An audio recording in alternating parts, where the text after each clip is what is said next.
today, officially, there are no more refugee camps, or there are very few refugees in Vietnam. In practice, there is still probably 2, 3, 4 million. No one knows exactly how many.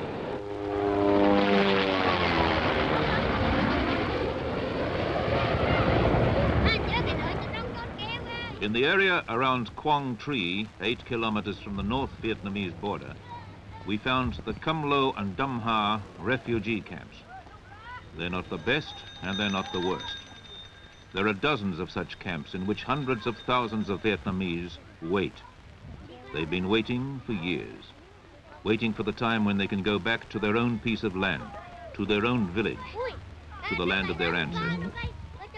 Here in the camps, they get scanty rations and exist on meager incomes, or on no income at all. Medical and welfare supplies are minute. Education for the children is practically non-existent.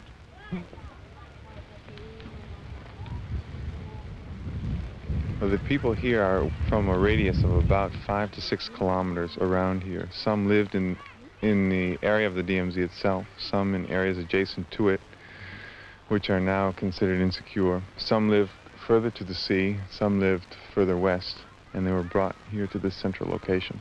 And how many refugees are living in camps like this, in these surroundings?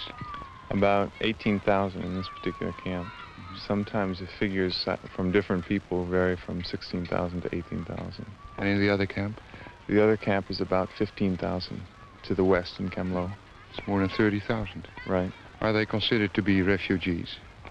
No, they aren't. Not anymore. I have seen recent refugee figures from the province here, and the province states that there are no refugees in Quang Tri. And that indicates what for those people? No help any longer? That indicates probably that all assistance payments have stopped, and that they've been termed returned to normalcy, or some kind of term like this. Probably this would be officially termed a resettlement village rather than a refugee camp. Seems to be a rather desperate situation, isn't it? Well, it's desperate because these are farm people. They come from farm backgrounds. They're all farmers, and you can see each little house has one little tiny plot of land, and this isn't really farming as they knew it. And you know, there's no paddy here, and they're paddy farmers, rice farmers. Any idea what's going to happen to them in the future, when the war is over, probably? I keep asking them in province about this, and there doesn't seem to be much hope, because even if the war is over, this will always be an area of, near the DMZ, will always be an area of questionable security, you know. And there's talk that some will be taken back to their homes, but it's pretty generally felt that for an indefinite time in the future that people will be here.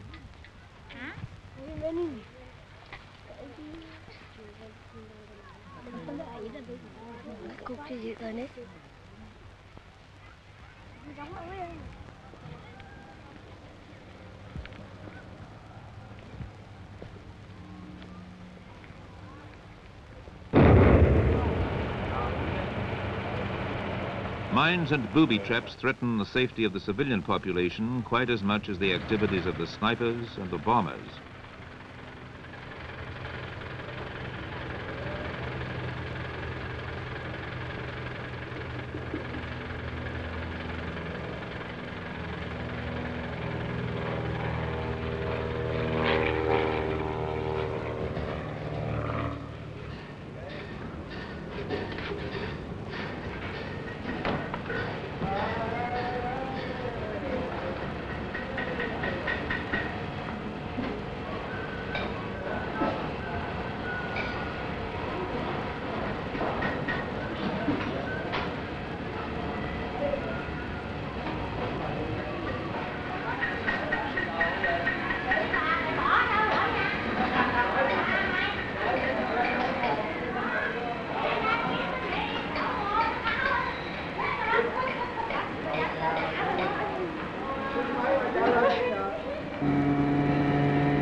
The Quakers who built this rehabilitation center in Quang Ngai made a survey of the causes of injuries to their patients. They found that 17 out of 100 of the injuries were caused by the National Liberation Front. 11 out of 100 were caused by the Vietnamese army, and 37 out of 100 by American weapons and explosives. The cause of the remaining 35% was not clear. 733 artificial limbs were made and fitted here in 1969. Treatment is free, but neither personnel nor money are available for aftercare or help in the psychological rehabilitation of the victims.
The former capital of the country, Hue, is a witness to the glorious past of Vietnam. This deserted square was a holy place, where there was ceremonial dancing before the emperor.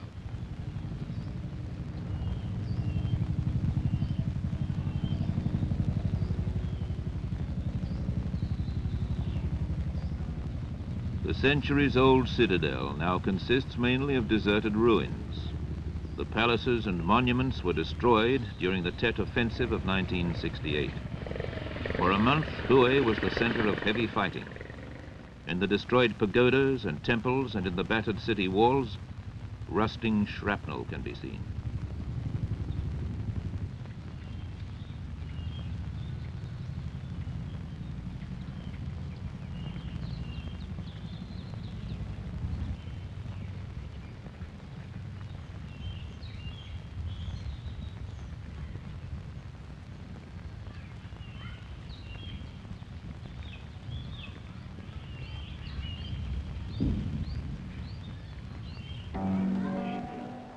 Still, Trum Tu Tien sings about the beauty of this country.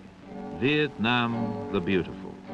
Con quốc Việt Nam cả bài sông núi hờn căm. Từ khi quốc ca điều tàn, thương người ở tận biên Nam. Này người đi con quốc kêu vào Hà Nam. But there is no more public transport, as all the public services have been reduced beneath an absolute minimum.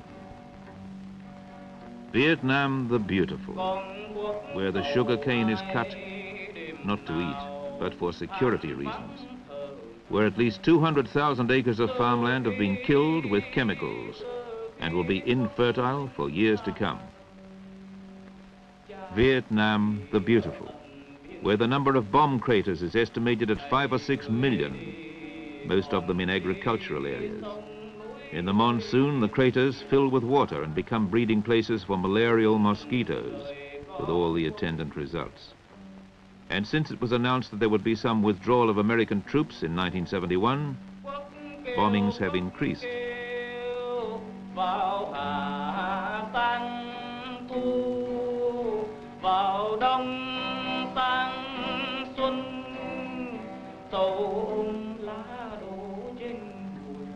Vietnam the Beautiful, where the American protectors have given the landscape that special quality with their garbage dumps, where the population looks for cans and cardboard to patch up their huts. In Hoc Mon, close to Saigon, they dump their trash on a Buddhist cemetery, a sample of Western civilization, of which the Vietnamese have received so many.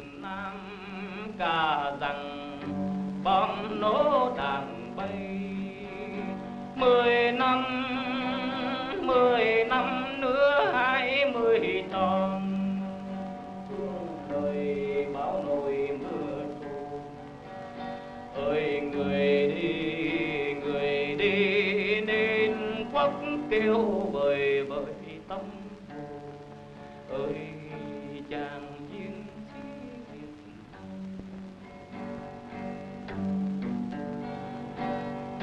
con quốc ngày khôn bên trời, dòng tố 10 phương.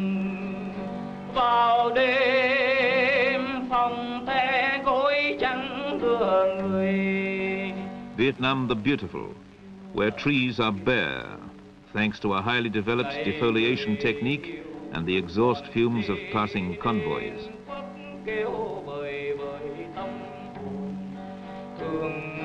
Đời con quốc lệ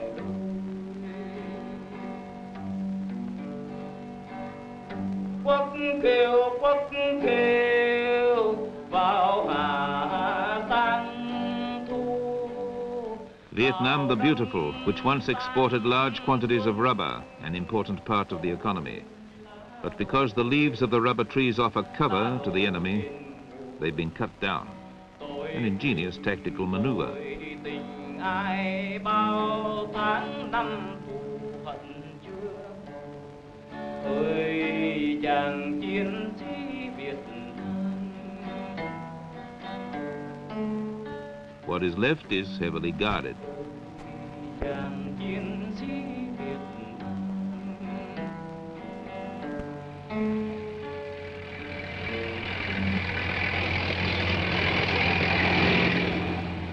The economy in Vietnam is disastrous. The cost of living increased from May 1969 to May 1970 is about 50%. And all the whole economy is supported by foreign funds through USAID, which provide funds for Vietnam to import goods and foods. Before the war, Vietnam was the second exporter in the world of rice, and I think also the second exporter of rubber. But now Vietnam is importing rice. The second problem is the imbalance between the import and the export in Vietnam. Last 1968, we have only the figures for this year. Vietnam export 11.9 million of US dollars, and we import 697 millions US dollars. So you can see that we have to fulfill this gap with foreign funds. And that creates problems for Vietnam. And concerning the national expenditures, you can see that most of the expenditures are given to the national defense. So if we take the percentage of the expenditures given to national defense and to the education or to the social welfare, the gap is so very great. I think that the national defense takes around 70% of the national expenditures. And in 1968, the part given to the social welfare of the country is only 0.53% of the national budget of the country. And it is not so good for the country.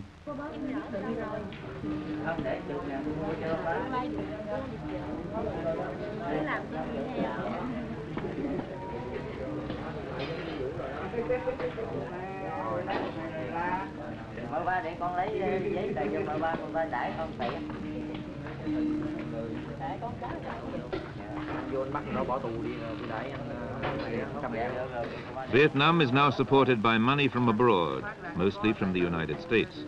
From these funds, a television network has been installed, but which Vietnam couldn't afford and for which it didn't even ask. In the TV studios at Saigon, we filmed the shooting of a Kai Luang play, a play related to Chinese opera, more or less comparable to our musicals in the West. Kẻ đó sẽ bay đầu. Dạ thưa lão tiền bối, cổ Tây Phong này chưa hiểu được thâm ý của lão tiền bối. Người muốn hiểu điều gì? Cho nên ta muốn trình thụ tuyệt học của ta cho ngươi để một mai ta thất thủ. Dương đường của kẻ đại thù, nhìn nhận giải quyết công việc còn lại thay ta, để dưới lòng đất sâu ta được ngắm người. Hai việc ấy là chi xin ngài chỉ dạy. Cổ Tây Phong này quyết sẽ lo thọ. Điều thân nhất là đánh hết băng sang, khiến thân tình sao thân cài là nói ta đã chịu.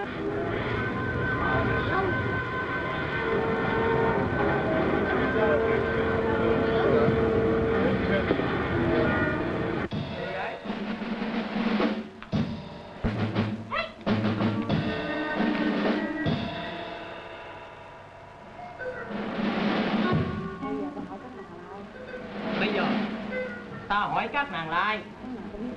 Các nàng có biết mang tội lớn như ta chưa? On the evening that the play was being transmitted, we looked in on 15 houses with a TV aerial. 13 were tuned to the US Army program. Only 2 sets were tuned to the Kai Luang play. But nobody was watching. A most appropriate comment, Mr. West.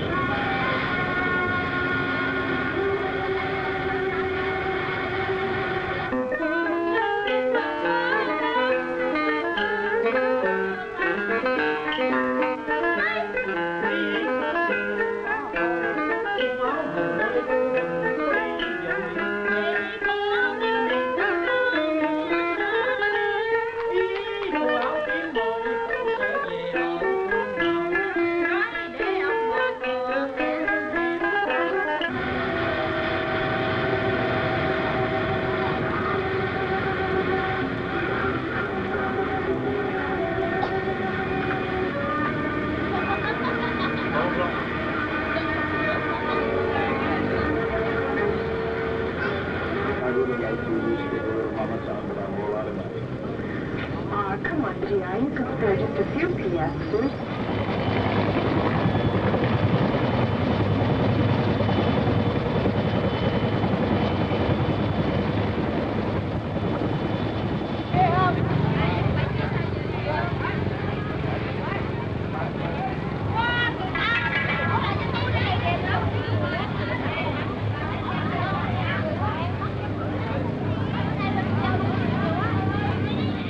The fishing town Vung Tau on the coast of the South China Sea is now a rest and recreation centre for Australian, American and Thai troops. Hundreds of attractive girls earn tidy sums from the recreation of the tired warriors. These girls can earn more than $400 US a month. A police officer here earns about $50. An American soldier in Vietnam can apply for a cohabitation permit, which gives him the right to live together with a Vietnamese girl. The girls are attracted to the idea because it pays well. and often because they have to support whole families. With the US dollar worth about 3 times its exchange value on the black market, a soldier can have a girl entirely for himself for about $140 a month. The girl will probably be left behind when the GI goes home.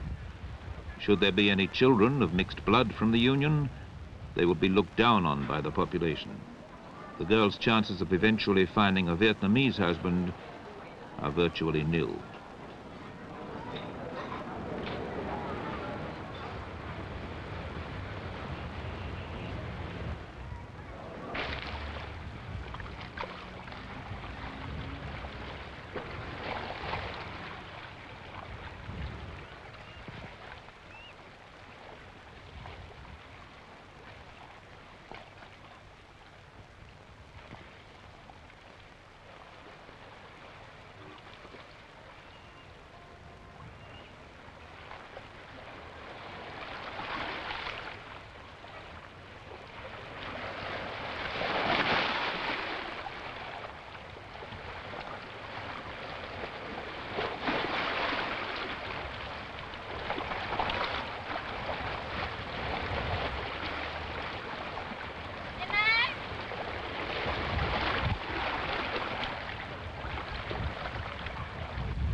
Huh?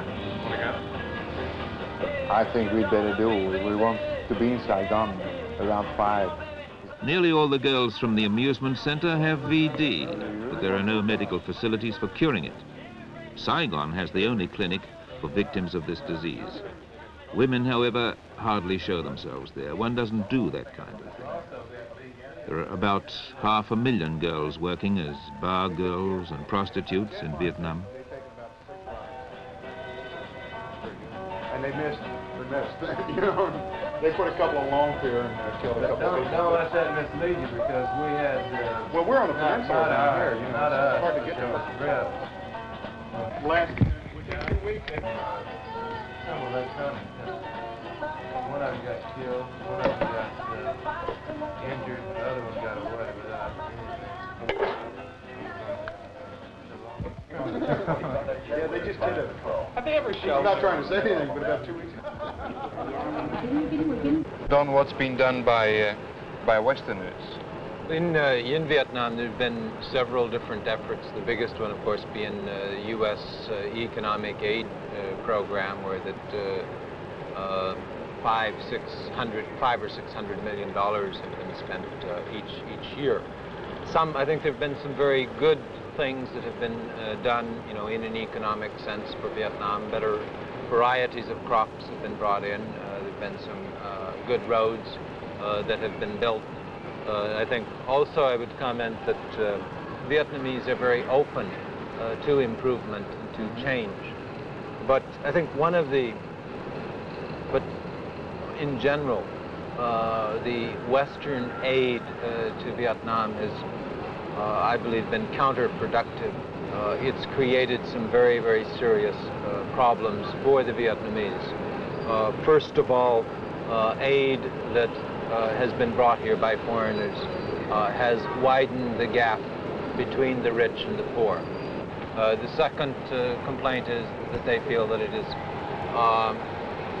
created a mendicant society, a handout, a give-me kind of society, that we've given so much bulgur wheat and cooking oil and flour and this sort of thing, that particularly in the refugee camps, we've created an atmosphere of wait and we'll get the food kind of thing, and we'll give you kind the food. Kind of indolency. Right. It usually very often much of this food gets siphoned off on the way. Again, this problem of widening the gap between the rich and the poor. But it has destroyed initiative. Another problem is that much of the aid has not been very appropriate. Many people feel that television is not very appropriate for Vietnam, and even more important, that it's given Vietnam the kind of thing that it can't afford when the war is over. We have, say, in the high schools, we encourage home economics programs, and we put American stoves, and to teach young Vietnamese girls how to cook in a kind of stove that they will never see, in their own homes for the rest of their lives. We give complicated equipment which isn't used because people don't have electricity. That brings me rather easily to the question, what should be done? Yeah.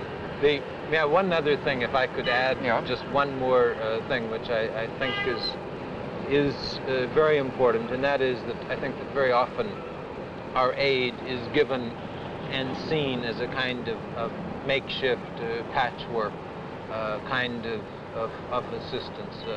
That is that out of a feeling of guilt?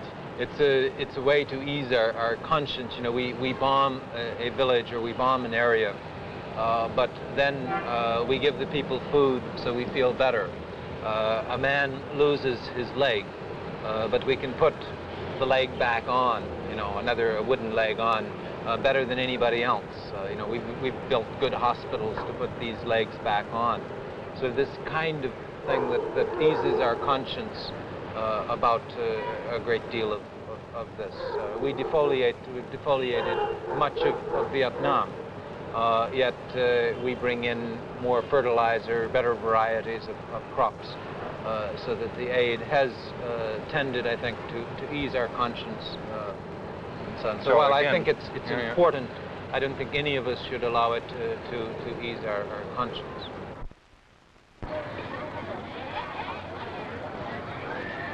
Foreigners who have come to Vietnam in the past have shown little understanding of this country and her people with an ancient culture and with their own language and traditions.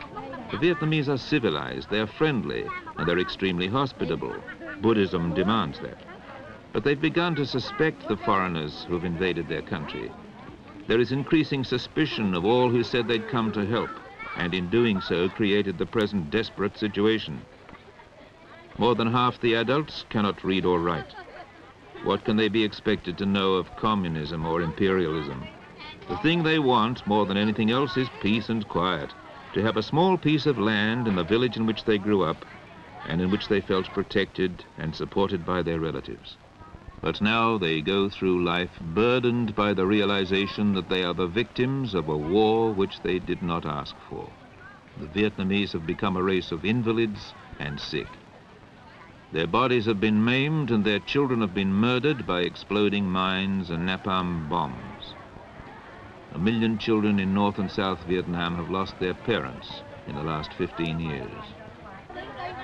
Many Vietnamese, hoping that they might liberate themselves from the horrors of war, have joined the National Liberation Front. The West, in turn, has interpreted this movement as a criminal organization, whose sole purpose is the extermination of American soldiers.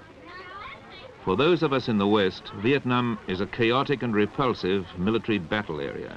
Destruction and death dominate so strongly that it is hard to imagine that the people of this country still believe they can build something from such a disaster.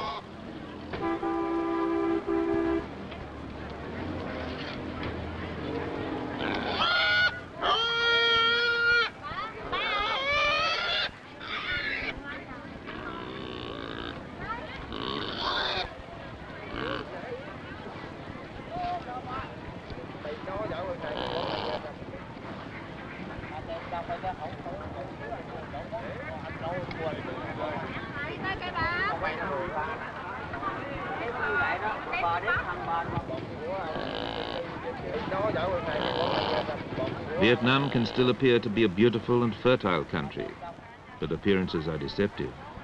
As farmers are forced to leave their land, the food situation starts to become precarious.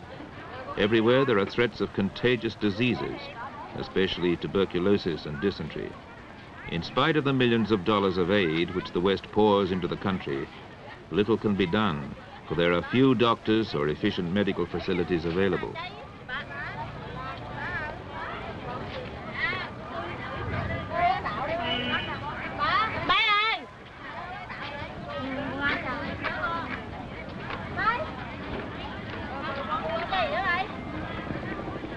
Of the 17 million South Vietnamese, 1 million men have been drafted. After the war is finished, they will be unemployed. And with them will be the hundreds of thousands who now have jobs in the administration and supply functions of the foreign armies. Add to that the 500,000 bar girls and prostitutes.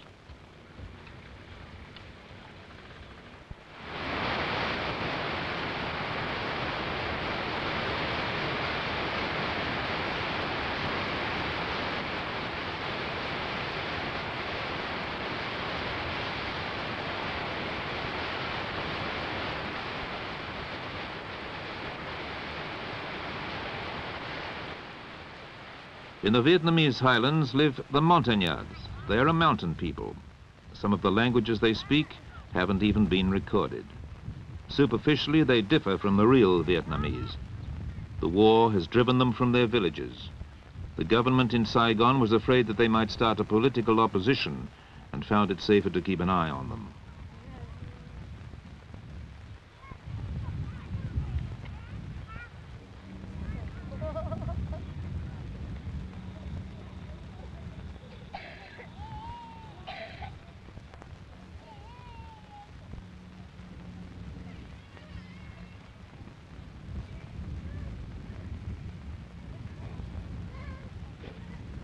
Montagnards are illiterate, earning their living by hunting and fishing. In the government villages into which they've been brought, these sources of food no longer exist. At the moment, the Montagnards are displaced persons in every sense of the word. No one knows what will happen to them when the war is over. About 500,000 of them have already been waiting for years to return to their villages.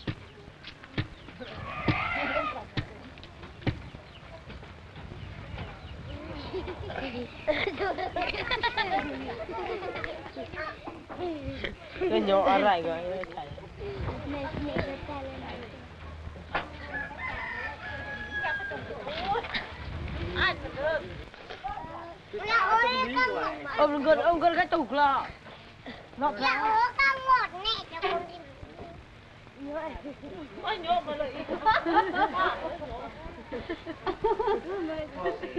Vietnam Christian Service, a help-giving organization of the American churches, built a school for the children in Zilin.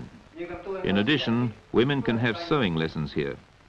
Hygienic principles are taught during the lessons by a Montagnard volunteer who knows the people well and who speaks their particular language.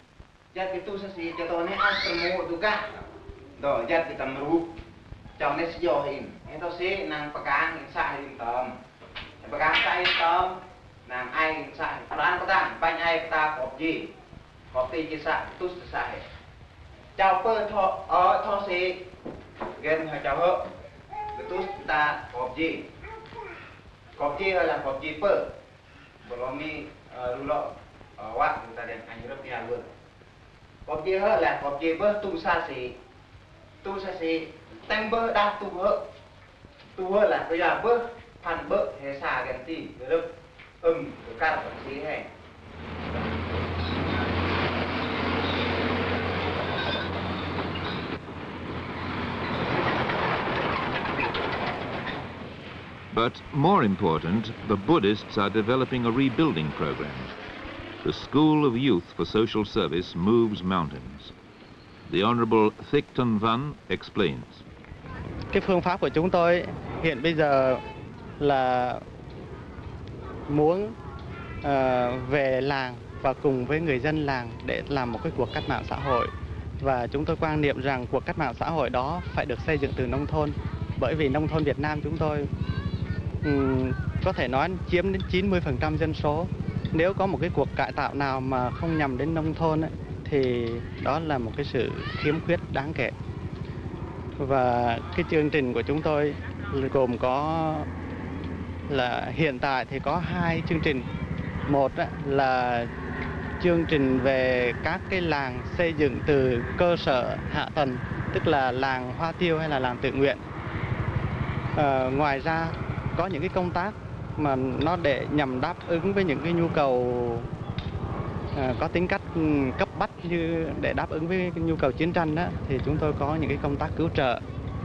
Và hiện bây giờ chúng tôi có tất cả là 8 đoàn công tác trên toàn quốc. 4 đoàn ở ngoài Quảng Trị và 4 đoàn tại miền Nam. Ngoài ra lại có 2 đoàn y tế lưu động, một đoàn cũng tại Quảng Trị và một đoàn tại miền Nam.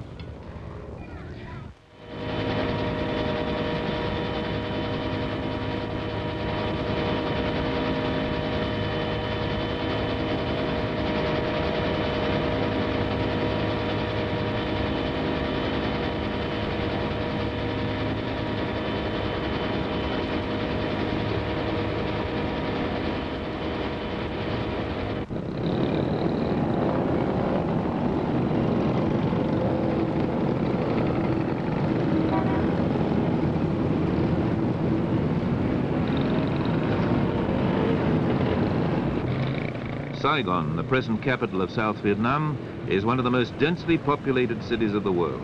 The population has risen in the last 12 years to 2.5 million. The increase has been caused largely by farmers from the Mekong Delta and many Catholics from North Vietnam seeking safety and protection in the city.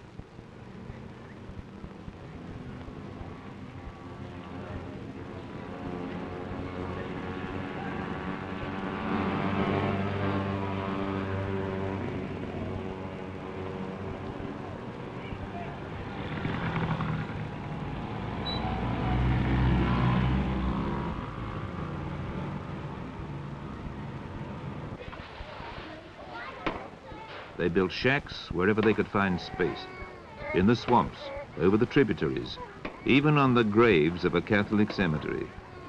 The medical, social, and hygienic situation is deplorable.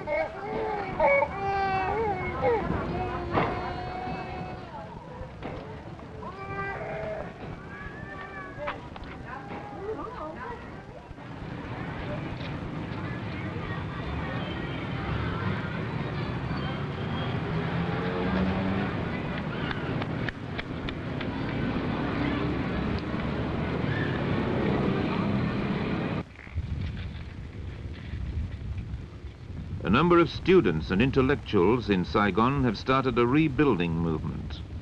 They urge the population to build decent houses on a kind of cooperative basis. It's small in scale, but ideal for the Vietnamese who like to live and work in small groups. The movement helps with the planning and financing of the construction of houses like these. The inhabitants of the neighborhood receive building materials and work on the houses together. They've even succeeded in creating some sources of income. Poultry raising is one of them. Obviously, they can use help to broaden their activities, but the first requirement is peace in the land. Peace. That's a word which you encounter again and again wherever you go in Vietnam today.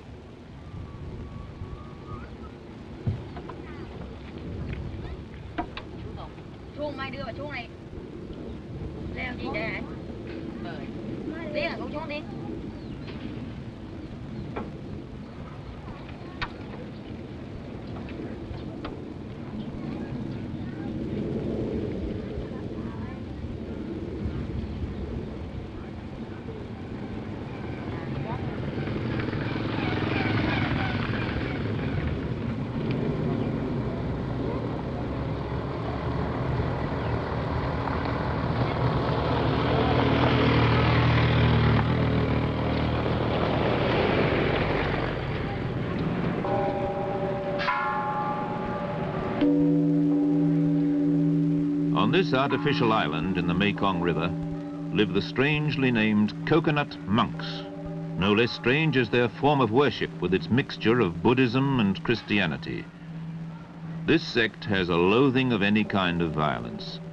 They are suspected both by the Liberation Front and the government in Saigon. On the day on which we visited them on their island, they appeared to be heading for real difficulties. This was because a number of draft dodgers had been allowed to conceal themselves between the real monks. The Vietnamese authorities were threatening to raid the island. Our sampan was followed for quite a while by a police boat, but we were allowed to go undisturbed, though all the passages to the island were officially blocked. On the island, the monks had dozens of cans of gasoline ready. They threatened to let the whole island with its inhabitants go up in flames the moment that army or police set foot on land.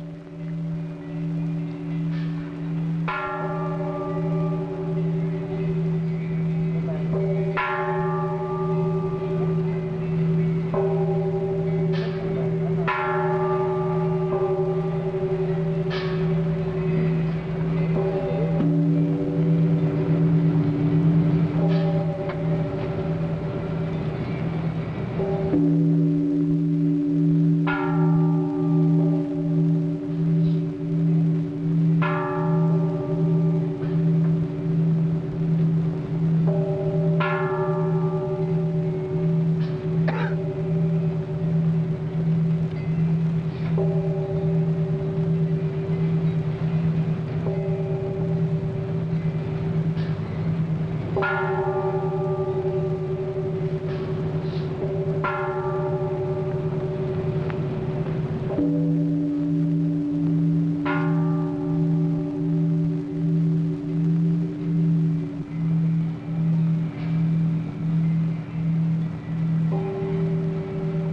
few days after our departure, the army did raid the island, and 150 people were arrested. The raid went so quickly that the plans of the monks to burn themselves could not be carried out.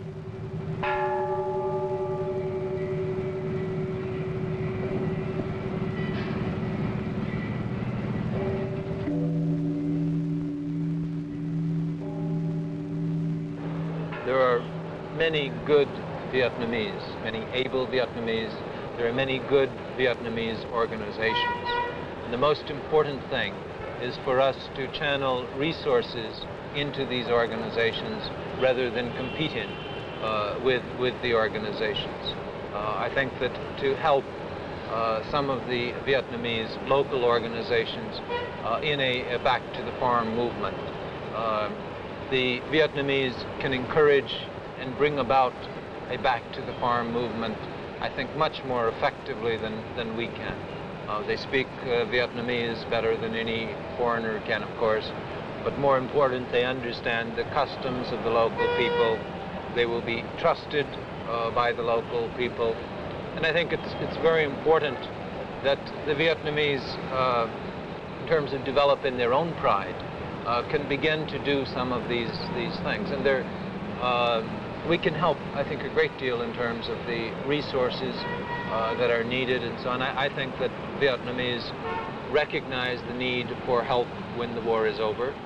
They will want the help when the war is over. I hope that we have the humility to give the kind of help that's really needed. I think we often like to do it ourselves. You know, we like to, in the television, we like to see another German or American or Englishman, holding a baby in an orphanage or something like this. Well, it looks good on television, but in terms of development in Vietnam, it's much more important to have these things done by the Vietnamese who understand all of the complicated problems, who've got to develop, their own country, and are very able to do this given some help. How badly needs Vietnam peace? They are bad off now. Won't they be worse off when it's peace? Well, I think peace will, have to come. I think Vietnam will be much better off with peace. I think that talk of to the Vietnamese, that talk of reconstruction, talk of development and all of this is pretty irrelevant until you do have peace. You can't develop a country when the defoliation is going on, when the areas are being bombed. And I think that Vietnamese are anxious for peace, reconciliation to begin. It's going to be a very difficult thing for Vietnam, but I think it's the kind of thing they would like to begin on right now. And without question, to the Vietnamese, peace is the most important thing. This is the hospital of Kai Bay, a village in the Mekong Delta. A hospital with no doctors. There is a nurse who has promoted a few youths from the village to act as assistants. For the total population of 17 million Vietnamese, 150 doctors are available. 500 doctors work for the Vietnamese army, and approximately 2,000 work in Europe and America. Many have defected to avoid the draft. Others have gone to the West because they could better exercise their profession in quieter working circumstances and with modern equipment. And there are those who have gone to work in France or Switzerland simply to have a more luxurious life. This hospital was shot to rubble in September 1969, but the damage is still not repaired. There is X-ray equipment here, given by the US Army, but there is hardly any electricity to work it. And if there were, There is no one to operate the apparatus. The nurse works day and night, even performing minor operations. Everybody in South Vietnam prays for peace, although a whole generation has grown up not knowing what the word means. The peace about which their government speaks, the peace which President Nixon announces, has up till now meant nothing to them but heavier bombings, more sickness, more corruption. After 30 years of war, there is not much in Vietnam that doesn't bear the scars of fighting and destruction. And when the guns stop firing, if the guns stop firing, it will take a long time for Vietnam's people to recover from the deep wounds this war has inflicted on them. They're going to need considerable help for a long time to come in order that they themselves may rebuild their own country.